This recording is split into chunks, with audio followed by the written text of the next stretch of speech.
بسم اللہ الرحمن الرحیم۔ آج کی تاریخ 6 فروری جمعۃ المبارک، مسجد جمیعۃ الاصلاح محرک مملکت البحرین سے جمعہ کے خطبے کا اردو ترجمہ پیش کیا جا رہا ہے۔ تمام تعریفیں اللہ کے لیے ہے جس نے جنت کو اپنی عزت اور تکریم کا گھر بنایا۔ میں گواہی دیتا ہوں کہ اللہ کے سوا کوئی معبود نہیں، وہ اکیلا ہے، اس کا کوئی شریک نہیں، وہ ربوں کا رب اور تمام اسباب پیدا کرنے والا ہے۔ اور میں گواہی دیتا ہوں کہ ہمارے نبی صلی اللہ علیہ وسلم اللہ کے بندے اور اس کے رسول ہیں۔ وہ شخص کامیاب ہو گیا جو آپ کے نقش قدم پر چلا اور آپ صلی اللہ علیہ وسلم کی سنت کو اپنایا۔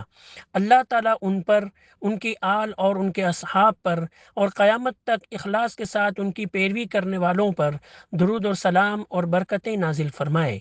امام مسلم رحمۃ اللہ علیہ نے حضرت مغیرہ بن شعبہ رضی اللہ عنہ سے ایک خوبصورت حدیث روایت کی ہے جس میں ہمارے نبی صلی اللہ علیہ وسلم حضرت موسیٰ کلیم اللہ علیہ السلام اور اللہ رب العزت تبارک و تعالیٰ کے درمیان ہونے والے ایک مکالمے کا ذکر فرماتے ہیں۔ حضرت موسیٰ علیہ السلام نے اللہ تعالیٰ سے ایک ایسا سوال پوچھا جو ہر اس شخص کے ذہن میں آتا ہے جس کا دل جنت کے لیے تڑپتا ہو اور وہ اللہ سے اس کے حصول کی امید رکھتا ہو۔ آپ صلی اللہ علیہ وسلم نے فرمایا، موسیٰ علیہ السلام نے اپنے رب سے پوچھا، اے میرے رب، اہل جنت میں سے درجے کا لحاظ سے سب سے ادنا یعنی کم درجے والا شخص کون ہوگا؟ اللہ رب العزت تبارک و تعالیٰ نے جواب دیا، وہ ایک ایسا شخص ہوگا جو تمام جنتیوں کے جنت میں داخل ہو جانے کے بعد آئے گا۔ اس سے کہا جائے گا جنت میں داخل ہو جاؤ۔ وہ عرض کرے گا، اے میرے رب، میں کیسے داخل ہوں جبکہ تمام لوگ اپنی اپنی منزلوں پر پہنچ چکے ہیں اور انہوں نے اپنے حصے کے انعامات لے لیے ہیں۔ اس سے کہا جائے گا، کیا تم اس بات پر راضی ہو کہ تمہیں دنیا کے بادشاہوں میں سے کسی بادشاہ کی سلطنت جتنا حصہ مل جائے؟ وہ عرض کرے گا، اے میرے رب، میں راضی ہو گیا۔ اللہ تعالیٰ فرمائے گا، تمہارے لیے اتنا ہی ہے، اور اس کے برابر اور اس کے برابر اور اس کے برابر اور اس کے برابر، یعنی 5 گنا۔ جب 5ویں بار کہا جائے گا تو وہ بندہ پکار اٹھے گا، اے میرے رب، میں راضی ہو گیا۔ تب اللہ تعالیٰ فرمائے گا، یہ سب تمہارے لیے ہے اور اس کا 10 گنا مزید بھی تمہارے لیے ہے، اور تمہارے لیے وہ سب کچھ ہے جو تمہارا جی چاہے اور جس سے تمہاری آنکھیں لذت پائے۔ وہ بندہ کہے گا، اے میرے رب، میں پوری طرح راضی ہو گیا۔ حضرت موسیٰ علیہ السلام اللہ تعالیٰ کے اس کرم اور عظیم عطا پر حیران رہ گئے، بالکل ویسے ہی جیسے میں اور آپ ابھی حیران ہو رہے ہیں۔ چنانچہ انہوں نے فوراً وہ سوال کیا جو ابھی آپ کے ذہن میں بھی آیا ہوگا۔ انہوں نے پوچھا، اے میرے رب، تو پھر درجے میں سب سے اعلیٰ لوگ کون ہوں گے؟ اللہ کریم نے جواب دیا، یہ وہ لوگ ہیں جنہیں میں نے اپنے خاص فضل کے لیے چنا ہے۔ میں نے ان کی عزت اور کرامت کا پودا اپنے ہاتھ سے لگایا ہے اور اس پر مہر لگا دی ہے۔ بس ان کے لیے وہ کچھ ہے جو نہ کسی آنکھ نے دیکھا، نہ کسی کان نے سنا، اور نہ ہی کسی انسان کے دل میں اس کا خیال تک گزرا۔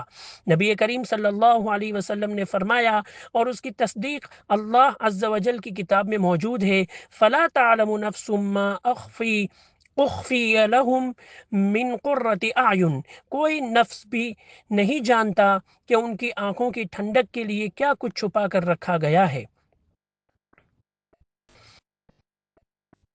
دوسرے خطبے کا ترجمہ۔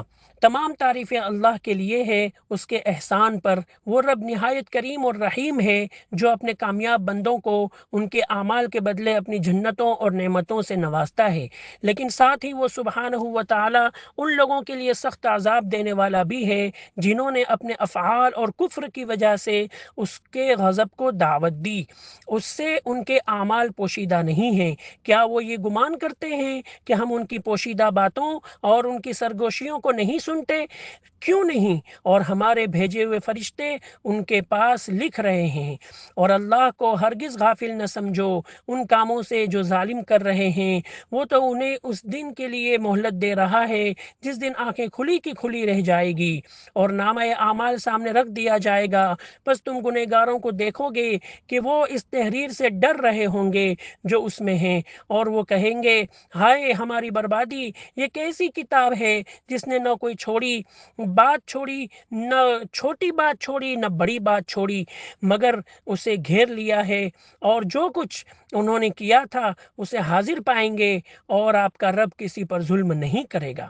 صحیح حدیث میں حضرت نعمان بن بشیر رحمت رضی اللہ عنہ سے مروی ہے کہ نبی کریم صلی اللہ علیہ وسلم نے فرمایا، قیامت کے دن جہنمیوں میں سے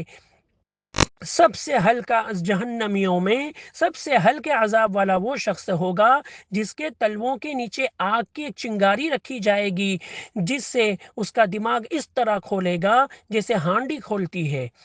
ہم اللہ سے سلامتی، عافیت اور جزا کے دن نجات کا سوال کرتے ہیں۔ اللہ کے بندو، اپنے رب کی عبادت کی طرف متوجہ ہو جاؤ۔ اللہ کی رضا اور اس کی جنت تمہاری آنکھوں کے سامنے ہونی چاہیے، اور اس کی آگ اور اس کا غضب تمہاری پیٹھ کے پیچھے، یعنی اس سے بچو، اس کی رحمت کی امید رکھو اور اس کے عذاب سے ڈرو، جیسا کہ اللہ نے اپنے متقی بندوں کی تعریف کی ہے۔ فرمایا، بھلا وہ جو رات کے اوقات میں سجدہ اور قیام کرتے ہوئے عبادت کرتا ہے، آخرت سے ڈرتا ہے اور اپنے رب کی رحمت کی امید رکھتا ہے، کیا وہ نافرمان کے برابر ہو سکتا ہے؟ کہہ دیجئے، کیا جاننے والے اور نہ جاننے والے برابر ہو سکتے ہیں؟ نصیحت تو صرف عقل والے ہی حاصل کرتے ہیں۔ اے مبارک ایمان والوں، رمضان سے پہلے کے ایام بڑی تیزی سے گزر رہے ہیں، اور رمضان میں تو وقت اور بھی تیزی سے گزرے گا۔